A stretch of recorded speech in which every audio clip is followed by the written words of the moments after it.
My mother recently had dental work done, so I made these soft cookies for her because they would be easier for her to chew. She loved them.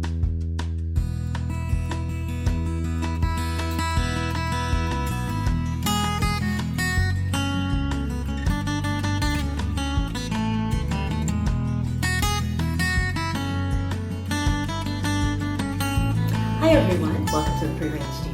I wanted to make one of my favorite oatmeal cookie recipes for you, but today I thought I would do it and show you how I use this plant-based sweetener, non-glycemic sweetener called Lucuma in a regular recipe.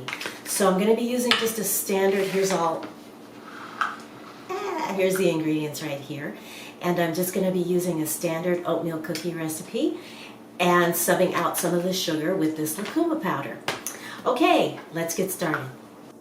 So the first thing I've done is I put a half a cup of sprouted whole wheat flour, organic, in this bowl, and I'm going to add in 2 tablespoons of the Lucuma powder. So before I add it in, I'm going to remove 2 tablespoons of this flour.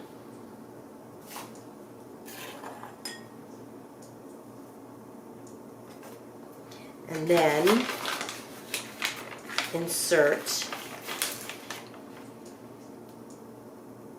2 tablespoons of the Lucuma. Now I'll go ahead and add the rest of my dry ingredients, which includes a quarter of a teaspoon baking powder, a quarter of a teaspoon baking soda, quarter of a teaspoon sea salt, and about a half a teaspoon of ground cinnamon. And if you're wondering why these measurements are so unusual, I'm making half this recipe. This recipe normally will give you a dozen cookies, but I didn't have enough flour. I was almost out of my there we go. So I was almost out of the organic flour, which is why I'm making this small amount. I'm only making half the recipe instead of the whole thing.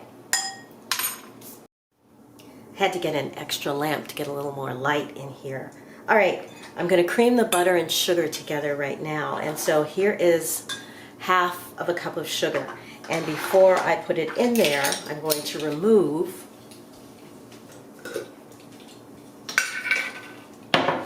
2 tablespoons, because to make up for the Lucuma,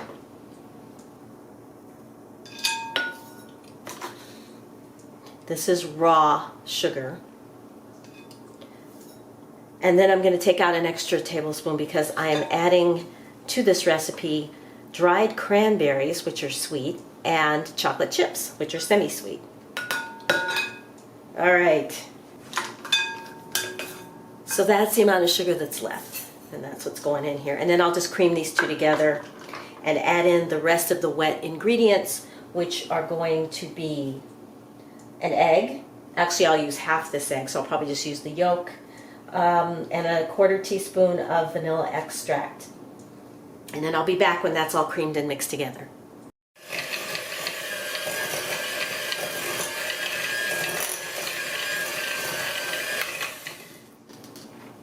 All right, that's done.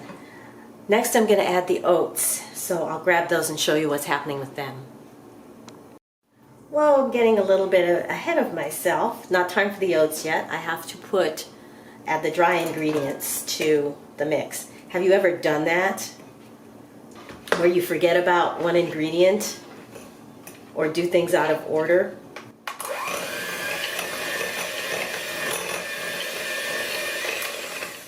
Once I made these lemon and lavender cookies, except I forgot to put the sugar in, so they were actually lemon and lavender biscuits, and they tasted great.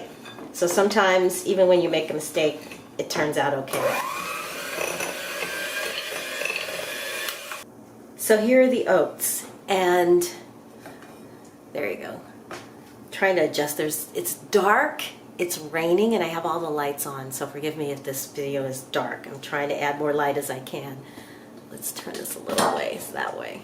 So here are the oats, and these have been soaking for 8 hours in water with a little bit of apple cider vinegar. And the reason is to make them more digestible, to get rid of something called phytic acid, and to also, I won't go into what phytic acid is, just know that not only does it interfere with your ability to digest and extract all the nutrients from the oats, it can also interfere with your gum health.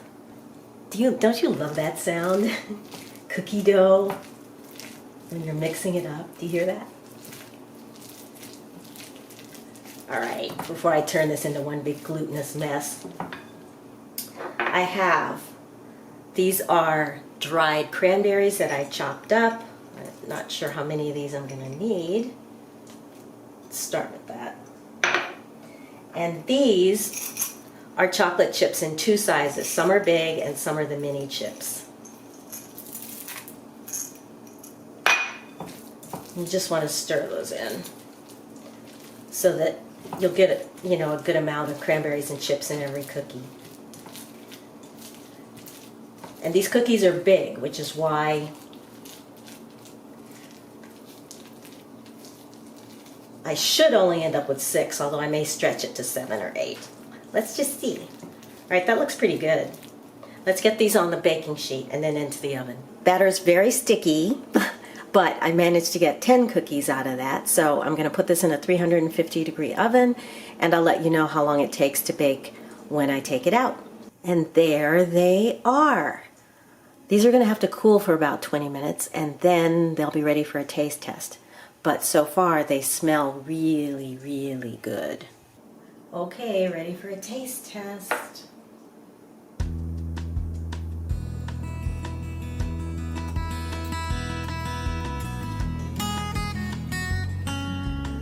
Excellent.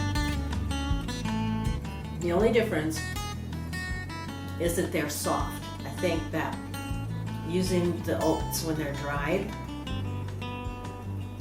gives you more of a harder, chewier texture. Because I soaked them, the whole dough was more, well, just softer, I guess, moister. But they taste delicious. So there you go.